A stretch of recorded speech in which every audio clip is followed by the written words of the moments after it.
नमस्कार दर्शक बंधु आपण माने देखुचंती आजिर सुना दर खबर। आज 16 एप्रिल 2026 तारीख रे ओडिशा रे सुनार दर रे पुणी थरे हल्का चढ़ा उतरा लगी रही। आंतर्जातिक बजार रे सुनार मूल्य अस्थिरता, डॉलर मूल्यर निरंतर परिवर्तन एवं देशीय बजार रे चाहिदा वृद्धि पाई सुना दर उपरे सीधासळख प्रभाव पड़िछि।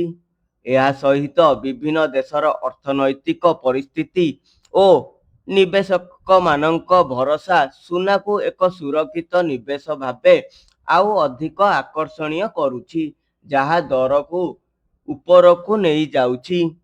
ଆଜିର ତାଜା ତଥ୍ୟ ଅନୁସାରେ ଓଡ଼ିଶା ବଜାରରେ 22 କ୍ୟାରେଟ ସୁନା ଦର ପ୍ରାୟ 1,40,200 ପ୍ରତି 10 ଗ୍ରାମ ରହିଥିବା ବେଳେ 24 କ୍ୟାରେଟ ସୁନା ଦର ପ୍ରାୟ 1,53,000 ପ୍ରତି 10 ଗ୍ରାମ ରହିଛି।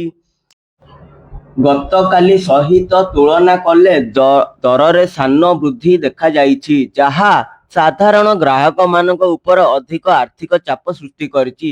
ବିଶେଷ କରି ଯେଉଁମାନେ ବିବାହ କିମ୍ବା ଅନ୍ୟାନ୍ୟ ଅବସର ପାଇଁ ସୁନା କିଣିବାକୁ ଯୋଜନା କରୁଛନ୍ତି, ସେମାନଙ୍କ ପାଇଁ ଏକ ବୃଦ୍ଧି ଚିନ୍ତାର ବିଷୟ ହୋଇପାରିଛି। ଗତ କିଛି ସପ୍ତାହ ଧରି ସୁନା ବଜାରରେ ଏଭଳି ଅସ୍ଥିର ପରିସ୍ଥିତି ଜାରି ରହିଛି।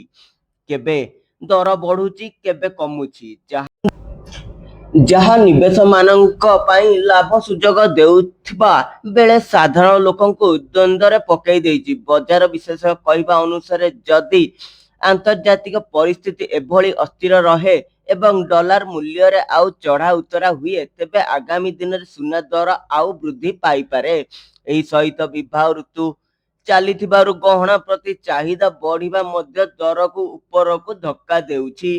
ସାରା କଥା ଓଡ଼ିଶାରେ ସୁନା ଦର ଏବେ ଉଚ୍ଚ ସ୍ତରରେ ରହିଛି ଏବଂ ଆଗାମୀ କିଛି ଦିନରେ ଏହି ଅଞ୍ଚଳରେ ଚାଲି ରହିପାରେ।